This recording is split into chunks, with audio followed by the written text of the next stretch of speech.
यहां पर आपका टॉपिक है सेंटेंस एंड फ्रेजेस। ध्यान से समझिए।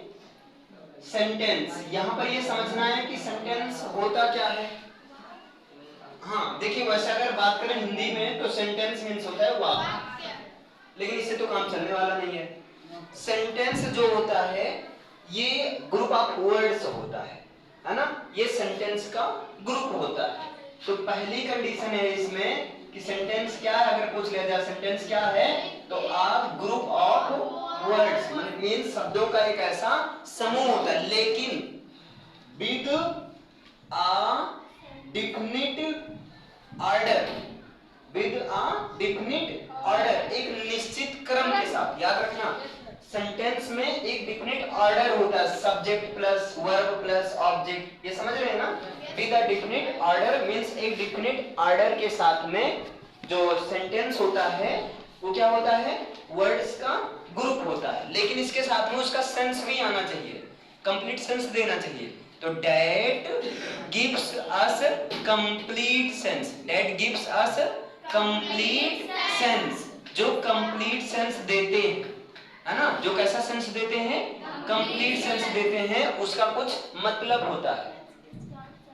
क्लियर है? आगे आप लगा दो या कॉमा, इज कॉल्ड सेंटेंस, उसे क्या कहते हैं, सेंटेंस कहते हैं। देखिए यहां पर क्या है, अ ग्रुप ऑफ वर्ड्स, एक तो कंडीशन ये हुई, इसको अंडरलाइन करना है, मींस ये वर्ड्स का ग्रुप है, लेकिन किस तरह का ग्रुप होना चाहिए, एक डिफिनिट ऑर्डर के साथ होना चाहिए, है ना। लेकिन कंडीशन क्या है, इसका एक कंप्लीट सेंस होना चाहिए, नॉन सेंस नहीं होना चाहिए, सेंस होना चाहिए, है ना। आपको पता है नॉनसेंस बास्टर्ड, नॉनसेंस नहीं सेंस, कंप्लीट सेंस होना चाहिए। क्लियर है? इसी को कहते हैं सेंटेंस कहते हैं। अब जैसे एग्जांपल की बात करें तो जैसे देखिए, राहुल स्कूल जाता है, राहुल कहां जाता है, स्कूल जाता है, तो एक सेंटेंस ये है। और इसका इंग्लिश में अगर बात करें तो राहुल गोज टू स्कूल। अच्छा, इसका करेक्ट फॉर्मेट सेंटेंस ये वाला, ये तो सही है ना। अब बताइए, एक ये मैंने लिख दिया और एक मैं लिख दे रहा हूं, Rahul school to goes, Rahul school जाता है। गलत है। बताइए इंग्लिश में कौन सा ज्यादा सही है, सेंस तो दोनों से निकल रहा है ना भाई, राहुल जाता है स्कूल को, स्कूल राहुल जाता है स्कूल, या राहुल स्कूल जाता है, राहुल जाता है स्कूल, सेंस तो दोनों से निकल रहा है ना, लेकिन सही कौन सा है, ये वाला गलत है। क्यों गलत है पता है, क्योंकि सेंटेंस में डिफिनिट ऑर्डर होना चाहिए। अब सेंटेंस आपके दिमाग में आया तो इस हिसाब से तो दो सेंटेंस होता है, एक तो हिंदी सेंटेंस होगा और एक क्या होगा, इंग्लिश सेंटेंस होता है। सेंटेंस कितना है, दो है, एक हिंदी सेंटेंस और दूसरा इंग्लिश सेंटेंस।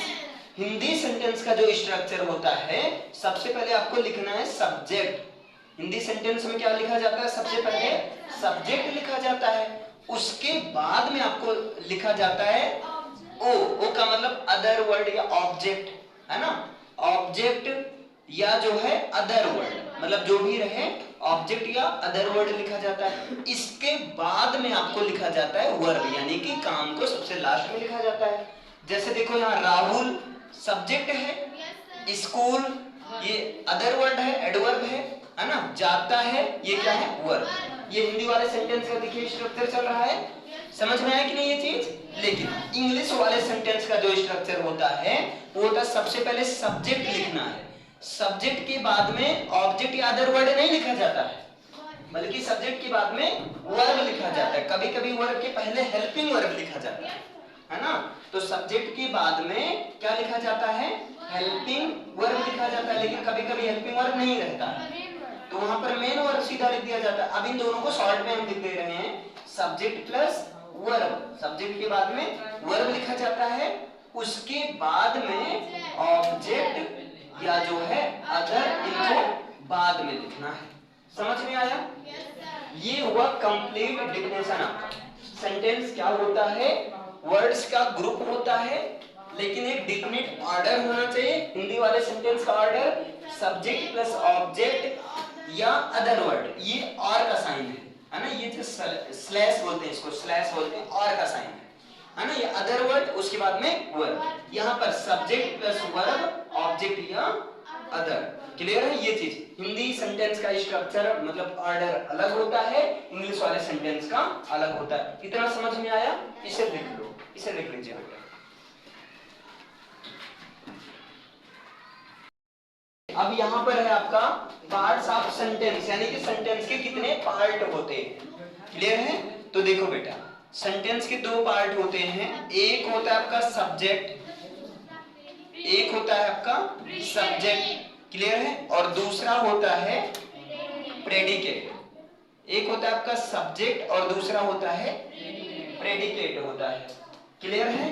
सब्जेक्ट का मतलब होता है जिसके बारे में बात करते हैं, जिसके बारे में बात की जाती है उसे कहते हैं सब्जेक्ट कहते हैं। तो जिसके बारे में बात होती है, यानी कि अबाउट विच मीन्स जिसके बारे में, बी टॉक हम बात करते, जिसके बारे में हम बात करते हैं वो होता है आपका सब्जेक्ट होता है। और सब्जेक्ट को छोड़ दो, है ना, सब्जेक्ट के अलावा बाकी सबको क्या कह देंगे? प्रेडिकेट कहेंगे। सब्जेक्ट को छोड़ दो और बाकी सबको क्या कह देंगे? प्रेडिकेट। तो यहाँ left subject, left subject means subject को छोड़कर ऑल पार्ट, ऑल पार्ट मतलब सारा पार्ट सेंटेंस में जो भी होंगे, है ना, या ऑल सेंटेंस, जो भी सेंटेंस के पार्ट होंगे उन सबको क्या कह देंगे? प्रेडिकेट कह देंगे। जैसे मैं कह रहा हूं, एक लिखिए, अगर मैं कहूं राहुल क्या करता है, हाँ अभी कहाँ जा रहा था? स्कूल। अरे स्कूल ही जाएंगे, पूजा करवाओ इससे। अच्छा, Rahul worships, Rahul worships the God, Rahul भगवान की पूजा करता है। तो कौन पूजा करता है, किसके बारे में बात हो रही है? तो जिसके बारे में बात होती है वो होता है सब्जेक्ट। तो राहुल बाबा हो गए सब्जेक्ट। ठीक है, ये क्या हो गए? सब्जेक्ट हो गए। अब सब्जेक्ट को छोड़ दो, बाकी सारे पार्ट को क्या बोलेंगे? बस ये सब क्या हो गया आपका? प्रेडिकेट हो गया। अभी बताइए समझ में आया? लिख लो फिर, कितना इजी है ये तो। इसे लिखिए।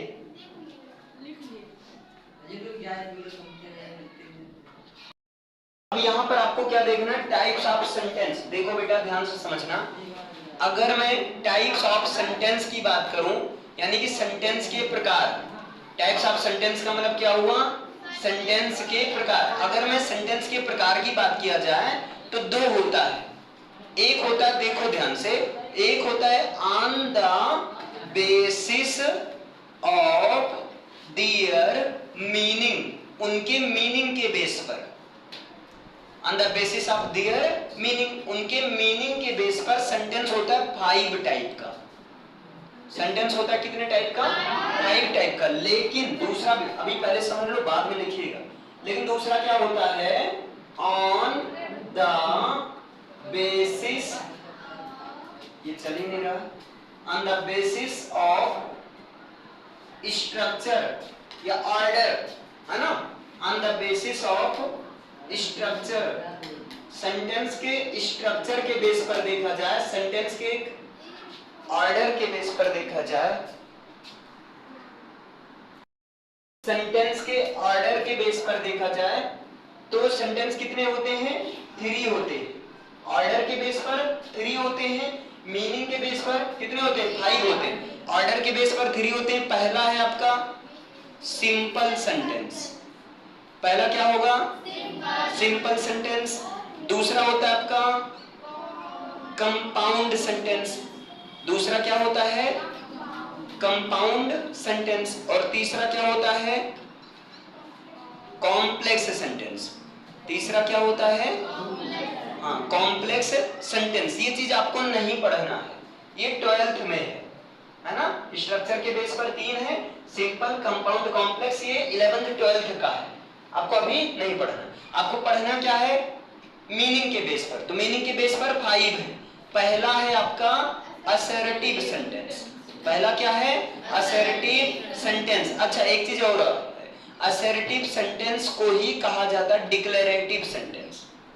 असर्टिव सेंटेंस को एक नाम और है इसका, और वो क्या है? Declarative sentence. पहला सेंटेंस क्या है? Assertive sentence. लेकिन असर्टिव सेंटेंस का एक और नाम है, इसको और क्या बोलते हैं? डिक्लेरेटिव सेंटेंस बोलते हैं। क्लियर है? अब ये 2 टाइप का होता है, ये आपका 2 टाइप का होता है। एक होता है अफर्मेटिव सेंटेंस, है ना, और एक होता है आपका कैसा sentence? Negative sentence. Affirmative sentence और दूसरा क्या होता है? Negative sentence. यानी कि पहला सेंटेंस क्या है? असर्टिव सेंटेंस, जिसको और क्या कहते हैं? डिक्लेरेटिव सेंटेंस भी कहते हैं। दूसरा सेंटेंस होता है आपका इंटेरोगेटिव टाइप सेंटेंस। हाँ, दूसरा क्या होता है? Interrogative sentence. Interrogative sentence. अब देखिए, इंटेरोगेटिव सेंटेंस भी 2 टाइप का होता है। एक होता है यस और नो टाइप। यस और नो टाइप मतलब जिनका आंसर यस या नो में दिया जाए, और दूसरा होता है WH टाइप मतलब जिनका आंसर यस या नो में ना दिया जा सके। क्लियर है? तीसरा होता है आपका कौन सा सेंटेंस? Imperative sentence. तीसरा क्या होता है आपका? हाँ, इंपरेटिव सेंटेंस होता है। तीसरा क्या होता है? इंपरेटिव सेंटेंस होता है। और चौथा क्या होता है आपका? बताइए। ऑप्टेटिव सेंटेंस होता है। चौथा क्या होता है? ऑप्टेटिव सेंटेंस होता है। और पांचवा क्या होता है? एक्सक्लामेटरी सेंटेंस होता है। पांचवा क्या होता है? एक्सक्लामेटरी सेंटेंस होता है। ये हो गया आपका सेंटेंस का क्लासिफिकेशन, है ना? समझ में आया? देखो अब ध्यान से समझो। असर्टिव सेंटेंस का आप पहले समझ लो। असर्टिव सेंटेंस का मतलब जिसमें स्टेटमेंट, जिसमें बात को बताया जाता है ना? बात को बताने का तरीका, स्टेटमेंट देने का तरीका 2 होता है, या तो हाँ में या तो नहीं में। अगर हाँ में दिया जा रहा है तो अफर्मेटिव सेंटेंस, नहीं में दिया जा रहा है तो कैसा सेंटेंस? Negative sentence.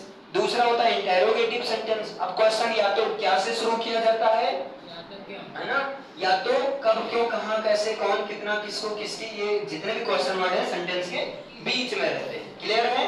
अच्छा, इंपरेटिव सेंटेंस वो होता है जिसमें ऑर्डर दिया जाए, सजेस्ट किया जाए, वार्निंग दिया जाए, एडवाइस दिया जाए, रिक्वेस्ट किया जाए। जैसे मैं कहूं स्टैंड अप, ये ऑर्डर है, यानी कि इंपरेटिव सेंटेंस। मैं कहूं हेल्प द पुअर, गरीब की सहायता करो, एडवाइस दे रहे, इंपरेटिव है। मैं कहूं please bring me a glass of water, कृपया करके मेरे लिए एक गिलास पानी ले आओ, रिक्वेस्ट कर रहा हूं, इंपरेटिव सेंटेंस। ऑप्टेटिव सेंटेंस ये है जिसमें आशीर्वाद दिया जाता है ना, जिसमें कर्ज दिया जाता है।